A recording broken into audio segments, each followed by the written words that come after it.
Good morning, everyone. This morning, we are going to make homemade butter and buttermilk. I've never done it before. Like I told y'all, I like to try out new things, just see if it works. I record it just in case it works, and I'll let you see the process. I've always wanted to do this, and I need some buttermilk because I want to make some homemade biscuits.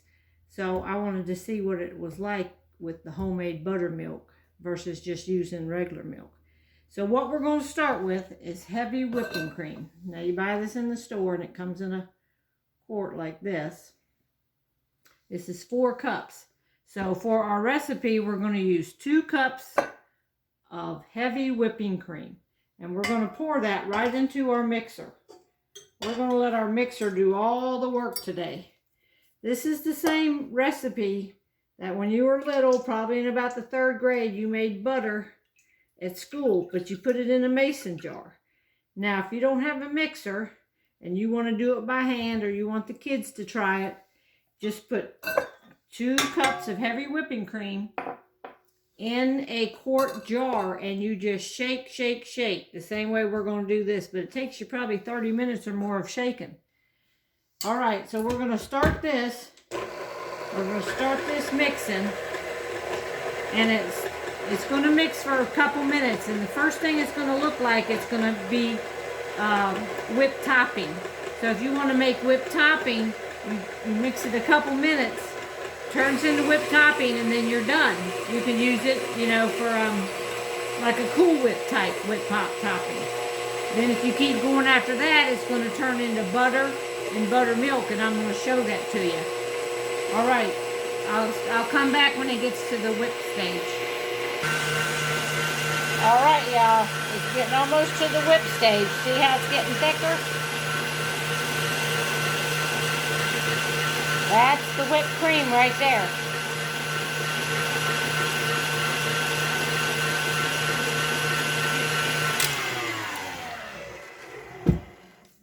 See, this is whipped cream. Look at that. Now, if you wanted whipped cream, you could stop right there. But we're going to keep going because we want butter and buttermilk.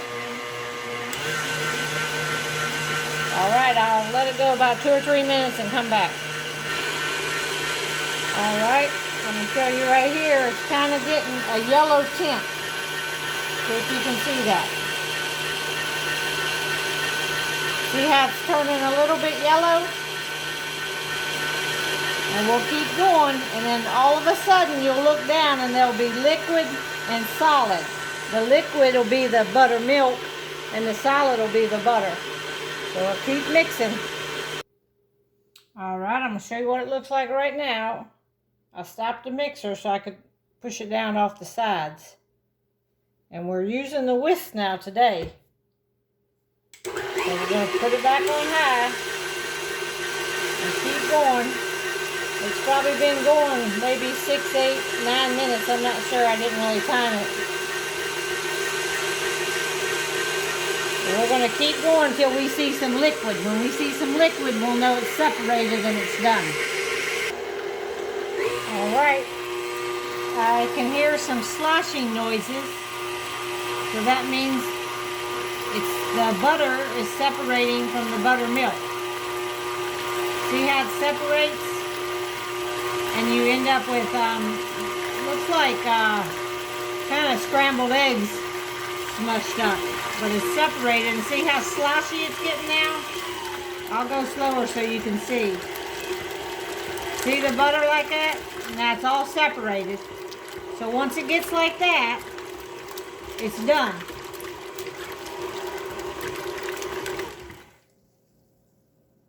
It's done.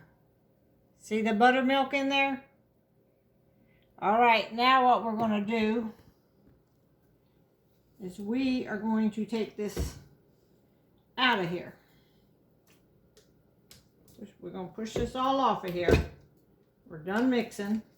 And that's all our butter. That's the little hard parts is your butter. And the other stuff is your buttermilk. Now, ain't that something?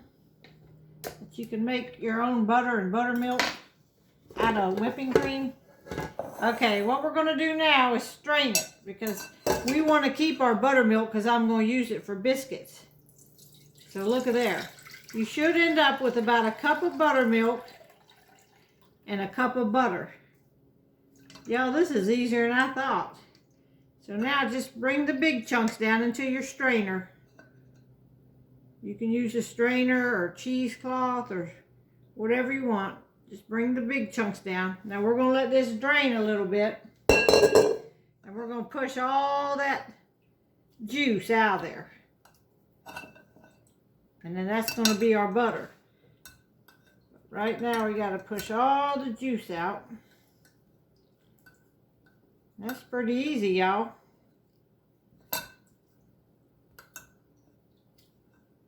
All right, hang on a minute, I'll be right back.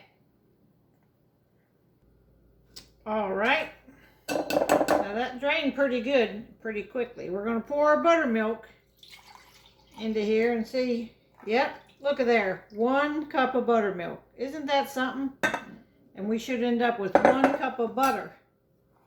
Now what you gotta do, I'm gonna set this in the fridge and we're gonna use it pretty quickly because it's fresh buttermilk. Now what I'm gonna do is just pour water. We wanna rinse our butter. And you just keep rinsing it because we wanna get all the buttermilk off of it or else it'll stay fresher longer. So I'm just gonna flip it over and we're gonna pour a little bit more water on it. Just to rinse it all. All right. All right, I'm going to pour a little bit more water over it. We just want to make sure all that buttermilk is rinsed off of it, and I think it is. Turn it one more time and pour this water on it. Then we're just going to let it drain here.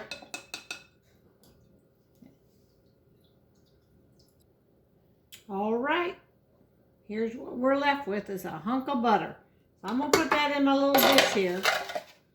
I just have this little crock bowl. Put that in there and I'm going to add a teaspoon of salt. Now this hunk of butter is cold, so I'm not going to be able to mix this salt in very good. I don't know how much to put. Maybe a half a teaspoon. I'll do that. I'll do about a half a teaspoon because I want salted butter. And then you're just going to work it in. I might have to let this set a little bit of room temperature because it's a little bit stiff now. We're going to work this in like this and get our salt mixed in. Then we'll be ready to taste. All right, y'all. I was pressing all this butter to one side and I noticed it was headed still a little bit of the buttermilk in there. So we're just going to dump that out. We're not going to use that because I've already added salt to it. So you don't want salt in your buttermilk. So there's what we end up with is 1 cup of butter and 1 cup of buttermilk. All right, here we go. I put some butter up on a piece of toast. We're going to try it out here. Oh, yeah, that is good.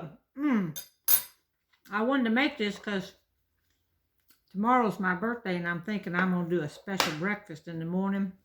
I got a new way to make biscuits. I'm going to use the fresh buttermilk and we're going to eat this homemade butter. Now this will last probably about 5 to 7 days if you leave it set on your counter, and maybe a week to 10 days if you keep it in the fridge. Talk to y'all later. Y'all, they're good.